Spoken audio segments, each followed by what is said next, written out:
తెలంగాణకి బీజేపీ నుంచి 8 మంది దాకా ఎంపీలు ఉన్నారు. కాకపోతే బీజేపీ తెలంగాణకి ఎలాంటి నిధులు రాలేదు, ఓన్లీ ఆంధ్రాకి నిధులన్నీ కూడా మళ్ళిస్తున్నారని చెప్పి కూడా ఒక చిన్న కాంగ్రెస్ నాయకులు కావచ్చు, బీఆర్ఎస్ నాయకులు కావచ్చు, అందరూ కూడా మోడీ గారిని ప్రశంసిస్తున్నారు. దానికి మీరేం చెప్తారు? ఇది నేను చాలాసార్లు అనేక డిబేట్లలో చెప్పాను. ఈరోజు మీ వేదిక సాక్షిగా కూడా మళ్ళీ చెప్తున్నాను. ఓకే, భారతీయ జనతా పార్టీ ప్రభుత్వము కేంద్రంలో ఎన్డీఏ సర్కార్ ఇచ్చేటువంటి నిధులతోనే ఈరోజు రాష్ట్రంలో పుట్టగడుస్తుంది ప్రభుత్వానికి. గాడిద గుడ్డి ఇచ్చారని కూడా అంటున్నారు. ఏం చెప్తారు? గాడిద గుట్టించామా, మీరు గుడ్డిస్తున్నారా, మేము గుడ్డిస్తున్నామా? నేను చెప్పాను మొన్న కౌన్సిల్ వేదిక సాక్షిగా. ఓకే, అనేక మంది అధికార పార్టీ ఎమ్మెల్యేలు సభ్యులు ఉన్న మీటింగ్ లో నేను చాలా క్లియర్ గా చెప్పిన. పక్కన ఈటల రాజేందర్ గారు కూడా ఉండే. ఈరోజు తెలంగాణ రాష్ట్రంలో మనము ఐఐటీలు కానివ్వండి, మెడికల్ కాలేజ్ కానివ్వండి, సమ్మక్క సారక్క ఫెస్టివల్ కి జాతీయ హోదా కానివ్వండి, సైన్స్ యూనివర్సిటీ కానివ్వండి, గిరిజన యూనివర్సిటీ కానివ్వండి, పసుపు బోర్డు కానివ్వండి, రైల్వే వ్యాగన్ ఫ్యాక్టరీ కానివ్వండి, ఫెర్టిలైజర్స్ ఫ్యాక్టరీ కానివ్వండి, ఇప్పుడు రక్షక్ వ్యవస్థ మన కిషన్ రెడ్డి గారు కూడా రిలీజ్ చేశారు. పక్కనే కిషన్ రెడ్డి గారు కూడా చెప్పారుగా, రక్షక్ వ్యవస్థకు సంబంధించి పూర్తి తయారీ కేంద్రం కానివ్వండి, లేదా మిల్లెట్స్ కి సంబంధించిన కేంద్ర ప్రాంతం కానివ్వండి, అన్ని భాగ్యనగరం కేంద్రం కానీ, ఇవన్నీ పూర్తిగా కేంద్ర ప్రభుత్వం ఇస్తున్నటువంటివి ఇవే. ఇవి కాకుండా కేంద్ర ప్రభుత్వం అనేక విషయాలు, మీకు పెట్రోలియం యూనివర్సిటీ ఇస్తాం, ఇంకోటి ఇస్తాం అని చెప్పి మీకు లెటర్లు రాస్తుంటే భూములు ఇవ్వకుండా గతంలో ఉన్నటువంటి టీఆర్ఎస్ ప్రభుత్వము, ఇప్పుడు ఉన్నటువంటి కాంగ్రెస్ ప్రభుత్వం, వీళ్ళకు భూములు అమ్ముకోవడానికి, రియల్ ఎస్టేట్ వ్యాపారం చేసుకోవడానికి భూములు ఉంటాయి. ఒక సైన్స్ యూనివర్సిటీ పెడతామంటే వీళ్ళకి భూములు దొరకదు. లేదా ఇంకో రీసెర్చ్ ఆర్గనైజేషన్ పెడతాము, ఉపాధి వస్తుంది, హైదరాబాద్ కు ఒక బ్రాండ్ ఇమేజ్ వస్తుంది అంటే వీళ్ళకి భూమి దొరకదు. అనేక లెటర్లు కిషన్ రెడ్డి గారు రాసి చేతులు అరిగిపోతున్నాయి.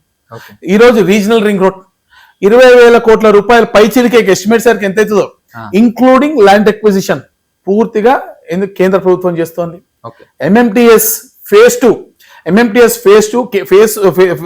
2 అంటే కేంద్ర ప్రభుత్వం వాటా, రాష్ట్ర ప్రభుత్వం వాటా ఉంటాయి. కేంద్ర ప్రభుత్వం ఇవ్వాల్సిన వాటా సుమారు 1,200 కోట్ల రూపాయలను కేంద్రం ఇచ్చేసిన తర్వాత రాష్ట్ర ప్రభుత్వం ఇవ్వాల్సిన డబ్బులు దాదాపు 700 కోట్ల రూపాయలు పెండింగ్లు ఉంటే ఈ ప్రాజెక్ట్ కాస్ట్ రోజుకి పెరిగిపోతుందని చెప్పి మేమే రిప్రజెంటేషన్ కిషన్ రెడ్డి గారు చేస్తే, ఈ రాష్ట్ర ప్రభుత్వం ఇవ్వాల్సిన 700 కోట్ల రూపాయలను కూడా కేంద్రమే భరించి పూర్తి చేసారు. అంతేకాదు అనేక ప్రాజెక్ట్స్ ఆ విధంగా పూర్తి చేస్తున్నారు. ఓకేనా, మెట్రోలో డబ్బులు ఇస్తున్నారు, రామప్ప దేవాలయానికి యునెస్కో గుర్తింపు లభించింది. అనేక రకాలుగా ఏం చేయలేదు చెప్పండి. భాగ్యనగరంలో ఉన్నటువంటి మీరు వైకుంఠ ధామాలకి కానీ, స్ట్రీట్ లైట్కి కానివ్వండి, హరిత హారానికి కానివ్వండి, ఫుట్పాత్ పేమెంట్ వేస్ కానివ్వండి, ఫైనాన్స్ కమిషన్ గ్రాంట్స్ కానివ్వండి, చివరికి సర్పంచుల ఖాతాల్లో డబ్బులు వేస్తే కూడా డబ్బులు దొబ్బేసినటువంటి దొంగ గవర్నమెంట్లు ఈరోజు బీజేపీ ఏం చేయలేదంటే ఏం చెప్పాలా? పసుపు బోర్డు ఏం చేసినామని మాట్లాడారు. పసుపు బోర్డు పెట్టంగానే, స్పైసెస్ బోర్డు పెట్టంగానే అది మోసం చేసినారు. పోనీ పసుపు బోర్డు పెట్టిన తర్వాత ఇప్పుడు నోరు పూసుకున్నారు. రేషన్ విషయంలో ఏం చెప్తారు? సన్నబియ్యం ఇప్పుడు దేశంలో కరోనా టైం నుంచి కూడా 80 కోట్ల మందికి ఉచితంగా బియ్యం ఇస్తున్నారండి కేంద్ర ప్రభుత్వం కదా. ఈరోజు రైతులకు తాళ్ళ నుంచి, హమాలీ ఖర్చుల నుంచి, తాళ్ళ గోను సంచి ఖర్చుల నుంచి ప్రతి ఒక్క రూపాయి ఇచ్చేది కేంద్రమే. ఈరోజు ప్రతి రైతుకి 6,000 రూపాయలు ఎకరానికి ఇస్తున్నది కేంద్ర ప్రభుత్వమే. జల్ జీవన్ మిషన్ కింద తాగునీటి సరఫరా కోసం డబ్బులు ఇచ్చింది కేంద్రమే. స్మార్ట్ సిటీస్ కోసం డబ్బులు ఇచ్చింది కేంద్రమే. నేషనల్ హైవేస్ ఈరోజు దేశంలో దాదాపు 26 నుంచి 32 కిలోమీటర్లు పర్ డే కన్స్ట్రక్షన్ అవుతుంది. రికార్డ్ స్థాయిలో ముఖ్యమంత్రి గారు రిలీజ్ చేశారు కదా, వారు వచ్చిన 18 నెలల్లో ఎన్ని కిలోమీటర్లు అయినాయి. రేవంత్ రెడ్డి గారు గొప్పదనం ఏమన్నారు? నేషనల్ హైవేస్ కట్టేది ఎవరు? కేంద్రం కదా. సరే, వారు ఒప్పుకున్నారు నేషనల్ హైవేస్ కన్స్ట్రక్షన్ చేస్తోంది, జరుగుతున్నాయి.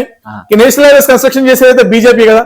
సో ఇంత రికార్డ్ స్థాయిలో నేషనల్ హైవే కన్స్ట్రక్షన్ కానివ్వండి, స్మార్ట్ సిటీస్ కానివ్వండి, ఇన్ఫ్రాస్ట్రక్చర్ కానివ్వండి, ఎంఎంటీఎస్ కానివ్వండి, మెట్రో కానివ్వండి, రీజనల్ రింగ్ రోడ్ కానివ్వండి, మరి సన్న బియ్యం ఇచ్చేది రాష్ట్ర ప్రభుత్వాన్ని కూడా చెప్తున్నారు. రేవంత్ రెడ్డి గారు కూడా రీసెంట్ గా కొన్ని రోజుల క్రితం నల్గొండలో ఒక వేదిక పెడితే ఆ వేదికపై కూడా చెప్పడం చూస్తూనే ఉన్నాం. ఇప్పుడు వాళ్ళు ఏం చెప్పుకుంటారో వాళ్ళు ఇష్టం చెప్పుకోలేండి. మేమైతే అందుకే బండి సంజయ్ గారి పిలుపు మేరకు రేషన్ పథకం మొదలైన రోజున మేము వెళ్ళాము, మా ప్రచారం చేసినాము. ఇది ఇప్పుడు మీరో చెప్పాల్సిన అవసరం లేదు కదా. ఇప్పుడు ఎవ్రీథింగ్ ఈస్ డాక్యుమెంటెడ్, ప్రతి పబ్లిక్ డొమైన్ లో అవైలబుల్ ఉంది. అనేక ఫోరాల్లో మేధావుల చేత చర్చింపబడుతూ ఉంది బేసికలీ. దీన్ని బట్టి ప్రజలకు తెలుస్తూనే ఉంది కదా. ఈ రోజు ఇప్పుడు బియ్యం అనేవి బియ్యం అనేది మోడీ గారు ఎప్పటి నుంచి వస్తుంది? కోవిడ్ టైం నుంచి ఇస్తున్నారు. అవును. కోవిడ్ టైం నుంచి కదా ఇచ్చేది.